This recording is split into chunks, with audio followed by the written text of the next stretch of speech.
좋은 아침입니다. 서처원 목사입니다.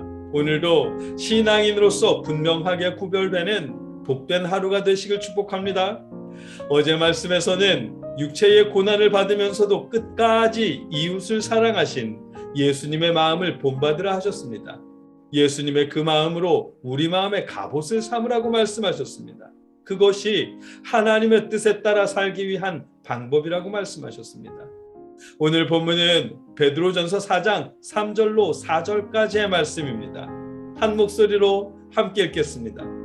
너희가 음란과 정욕과 술 취함과 방탕과 향락과 무법한 우상 숭배를 하여 이방인의 뜻을 따라 행한 것은 지나간 때로 족하도다. 이러므로 너희가 그들과 함께 그런 극한 방탕에 다름질하지 아니하는 것을 그들이 이상히 여겨 비방하나. 아멘. 예수님은 육체의 고난을 받으면서도 하나님의 뜻에 따라 끝까지 이웃을 사랑하셨습니다. 예수님의 그 마음으로 우리 마음의 갑옷을 삼아 무장하라고 하셨습니다. 하나님의 뜻대로 살라고 하셨습니다. 이방인의 뜻을 따라서 행하던 일들, 그러니까 음란과 정욕과 술 취함과 방탕과 향락과 무법한 우상 숭배는 이방인의 뜻을 따르던 행위라고 말씀하십니다. 이방인의 뜻을 따르던 행위는 예수님을 믿어 하나님의 자녀가 되기 전까지의 경험만으로 충분하고도 남는다고 말씀하십니다. 본문에서 조카도다라고 번역된 아르케토스가 충분하고도 남음이 있다는 그런 의미의 단어입니다. 본문이 언급하시는 악한 행위들, 곧 음란과 정욕과 술 취함과 방탕과 향락과 무법한 우상 숭배는 베드로전서 시대의 일반적인 문화였습니다. 디오니소스 축제만 해도 이미 여러 번 말씀드렸지만 커다랗게 만든 남근 조형물을 여사제들이 들고 마을에 들어선답니까요? 축제 기간 내내 포도주를 마시고 여사제들과 성회의가 있었답니다. 거의 모든 이방인들이 자연스럽게 행하던 종교적인 문화 행사였고 일반적으로 죄나 악행이라고 말할 수 없는 그들의 문화였습니다. 물론 역사적으로는 디오니소스 축제를 금지시킨 일도 있었다지만 대체적으로 종교적 문화 행사로 즐겼습니다. 그런 일반적인 문화가 신앙인들에게 있어서 문화여서는 안 된다고 베드로는 말씀하시는 것입니다. 그런 문화를 즐기는 것은 예수님을 믿기 전으로 충분하다는 것입니다. 예수님을 믿었다면 하나님의 뜻에 따라야지 세상 문화를 즐기며 세상 사람들과 섞여서는 안 된다는 것입니다. 다르게 말해서 세상 사람들과 섞여 그들과 똑같은 문화를 즐기는 것은 그들의 뜻에 따르는 일이고 세례받기 전의 경험으로 충분하다는 것입니다. 세례받은 이후로는 예수님의 마음으로 우리의 마음을 무장하고 하나님의 뜻에 따라야만 한다는 것입니다. 만일 세상 사람들에게 욕을 먹는다면 그 이유는 악행 때문이 아니라 그들의 문화를 따르지 않았다는 이유로 비난받아야 한다는 것입니다. 4절 말씀입니다. 이러므로 너희가 그들과 함께 그런 극한 방탕에 다름질하지 아니하는 것을 그들이 이상히 여겨 비방하나. 아멘.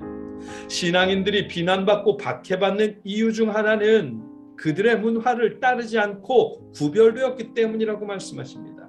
그럼요. 베드로전서 시대에는 이방인들의 문화를 따르지 않았기 때문에 박해를 받았습니다. 그 시대 기독교는 이방인들의 종교와 너무 달랐거든요. 이방인들은 예를 들어 제우스를 섬긴다면 제우스 신전이 있어야 했습니다. 하지만 기독교에는 신전이 없습니다. 이방인들이 제우스를 섬긴다면 제우스 신상도 있어야 했습니다. 하지만 기독교는 예수님의 신상도 하나님의 신상도 없었습니다. 종교라기에는 벌써 어색한 집단이었습니다.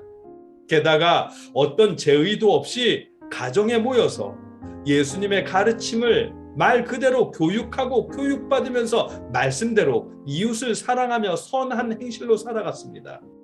그래서 베드로전서 시대에는 기독교를 종교가 아닌 철학의 하나로 여겼었다고도 합니다.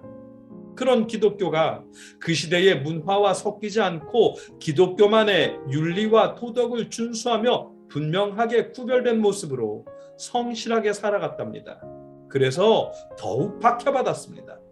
아이러니하게도 그 시대의 문화와 구별된 박해받아야 했던 그 모습 때문에 기독교는 로마의 국교가 되었습니다. 오늘 본문은 그 사실을 우리에게 일깨워 주십니다. 우리 기독교인들이 만일 세상으로부터 비난을 받아야 한다면 그 이유는 세상의 문화와 섞이지 않고 구별되었기 때문이어야 한답니다. 술 마시지 않아서 유난스럽다는 소리를 들어야 할 것이고 10년이고 20년이고 자신의 배우자 한 사람만을 사랑하는 사람이어서 보수적이고 답답하다는 말을 들어야 할 것입니다.